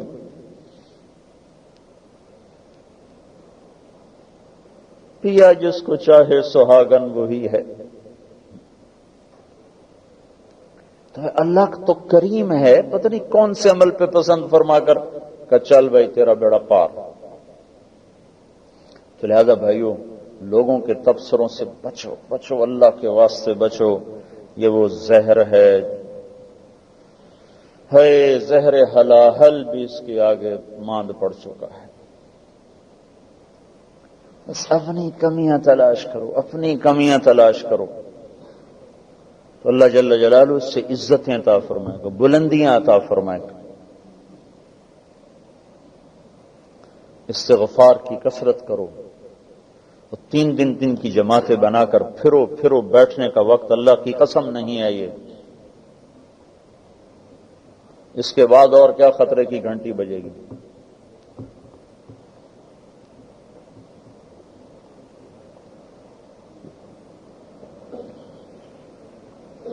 پہاڑ ہل گئے، زمین کپ کپا گئی. تو اس لیے بھائیو اپنی کمائیوں سے سارے ناجائز طریقے نکالو، جھوٹ کو نکالو، سود کو نکالو، وعدہ خلافی کو نکالو. علماء سے پوچھو جا کر کہ ہمیں بتاؤ شریعت کے مطابق تجارت کیسے کی جاتی ہے. ایک ایک چیز پوچھ کے چلو. اللہ نے رزق دیا، زکوٰۃ دو، مسجدوں کو بھرو، مسجدوں کی دوڑ لگاؤ. جتنا اللہ نے دیا اس پہ قناعت کر لو. یہ سب ٹوٹنے پر آ چکا ہے، ٹوٹنے پر دراڑیں پڑ چکی ہیں. جتنا ہے اسی کو سنبھال لو، اب بڑھانے کا چکر چھوڑ دو، یہ ٹوٹنے والا ہے. جو اللہ نے دیا اس پہ شکر کرو اور وقت بچاؤ اور پھرو لوگوں کے پیچھے. میں اس لیے پریشان ہوں کہ اتنے بڑے زلزلے کے بعد کوئی توبہ تو کر نہیں رہا، اور اتنی بڑی آفت کے بعد مسجدیں نہیں بھری. چلو انہوں نے کہا جی ہماری آبادی تھوڑی سی، ہماری 2 صفیں. میں تو گلستان کالونی سے آ رہا ہوں، آدھی سے زیادہ مسجد خالی پڑی ہوئی ہے. رمضان کا مہینہ، اتنی بڑی آفت آئی اور مسجد خالی. تب اس کے بعد کون سا اور دیکھنا چاہتے ہیں تازیانہ جس کے بعد اللہ کی طرف رجوع ہوگا؟ گاڑیوں میں گانے کی آوازیں آ رہی ہیں، ٹیلی ویژن اسی طرح چل رہے ہیں، موسیقی کے پروگرام اسی طرح چل رہے ہیں، جھوٹ اسی طرح چل رہا ہے، سود اسی طرح چل رہا ہے، ماں باپ کی نافرمانی اسی طرح، عورتوں کی بے پردگی اسی طرح، بھائی بھائی کا دشمن اسی طرح، نفرتیں عداوتیں اسی طرح. تو کیا بنے گا اگر توبہ نہ ہوئی؟ پریشانی ہوئی ہے. بھائیو کل چلے جانا ہے ہم نے، حالانکہ میرے سر میں بہت درد چل رہا ہے. میرے خیال میں بس 9:30 بجے ختم کر دو. ایک آیا پھر 10 آئے، پھر آخر تک مسجد بھر گئی. لوگوں کو دیکھ دیکھ کے میں کہتا رہا. میری ہمت جواب دے رہی ہے. میں آپ کی منت کرتا ہوں، اپنے اوپر بھی رحم کھاؤ اور ساری انسانیت پر رحم کھاؤ. آج کا گانا سننے والا کوئی چھوٹا مجرم نہ ہوگا، آج کے بعد سود پہ چلنے والا کوئی چھوٹا مجرم نہیں، انسانیت کا قاتل ہے. شراب پینے والا، زنا کرنے والا، ماں باپ کو غرانے والا، بھائی سے بھائی کاٹ کرنے والا، اور وعدے سے پھرنے والا، گالی دینے والا، ماں بہن کی گالی دینے والا، یہ معاشرے کے وہ افراد بن جائیں گے جو سارے معاشرے پر عذاب کو لانے کا ذریعہ بنے گے.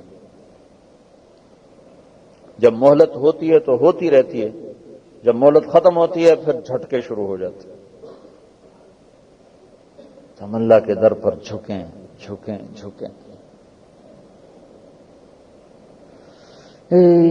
اللہ کی آفت کو کون ٹالے؟ کون ٹال سکتا ہے سوائے اللہ کے؟ کون ٹال سکتا ہے؟ تو اپنی ذات سے توبہ کریں اور اللہ کی راہوں میں، اور نہیں تو کم از کم اتنی ہر مہینے 3 دن کے لیے چلے جائیں، ہر مہینے نکل جائیں 3 دن کے لیے. اپنی مسجد کا گشت، اپنی مسجد میں فضائل کا حلقہ، گھر میں فضائل کی تعلیم، بچوں کے ساتھ بیٹھ کر آخرت کے تذکرے، سیرت کے تذکرے. مسجدوں کو وقت دیا جائے، مسجدوں کو بھرنے کی کوشش کی جائے. مسجدیں آباد ہوں گی اللہ ہمیں محفوظ رکھے گا، مسجدیں بے آباد ہوگی بربادی کے فیصلے آنا شروع ہو جائیں. تو اپنے اپنے محلوں سے جماعتیں نکالو. رائمنڈ کا اجتماع سر پہ آیا ہوا ہے، اجتماع سے بھی 4 مہینے، چلے کی جماعت، پیدل جماعتیں سال کی، 7 مہینے کی. نقل و حرکت سے اللہ تعالیٰ اپنا کرم کر دے، فضل کر دے، اور کوئی غیب سے کوئی خیر کی شکلیں وجود میں آ جائیں. تو سارے بھائی اس کی نیت فرمائیں، اس کی ارادے فرمائیں. انسان ہے، خطا پھر بھی ہو جائے گی، جب ہو جائے پھر توبہ کر، جب ہو جائے پھر توبہ کر. اس چیز کو میں نے زیادہ کھولا کہ ہمارے آپس کی معاشرت کی جو باتیں ہیں چونکہ اتنی زیادہ ہو چکی ہیں نا، پھر ان کا گناہ ہونا ذہن سے نکل گیا. شرابی شراب پیتے ہوئے کبھی فخر نہیں کرتا سوائے انتہائی مردہ ضمیر کے، کہتا ہے یار برا کام کر رہا ہوں. لیکن غیبت کرنے والا کبھی نہیں بیٹھ کے افسوس کرتا ہے یار آج مجھ سے غیبت ہو گئی، آج میں نے فلاں مسلمان کے عیب کو اچھال دی. وہ اس سے توبہ ہی نہیں کرتے.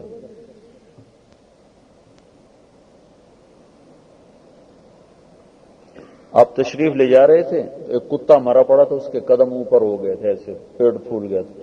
تو آپ نے 2 صحابہ کہ ان کا ادھر آؤ، کہ یہ کتا کھاؤ. یا رسول اللہ یہ آپ کیا فرما رہے ہیں؟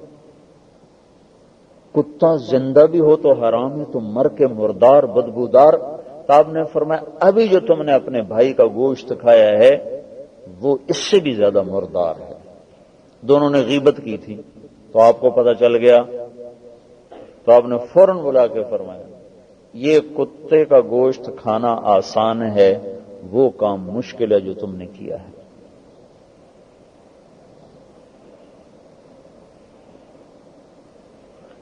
نیت کرتے ہیں نا سارے بھائی؟ اللهم لك الحمد كما أنت أهله، فصل على سيدنا ومولانا محمد كما أنت أهله، وافعل بنا ما أنت أهله، إنك أهل التقوى وأهل المغفرة. ربنا آتنا في الدنيا حسنة وفي الآخرة حسنة وقنا عذاب النار. ربنا لا تؤاخذنا إن نسينا أو أخطأنا، ربنا ولا تحمل علينا إصرا كما حملته على الذين من قبلنا، ربنا ولا تحملنا ما لا طاقة لنا به، واعف عنا واغفر لنا وارحمنا، أنت مولانا فانصرنا على القوم الكافرين.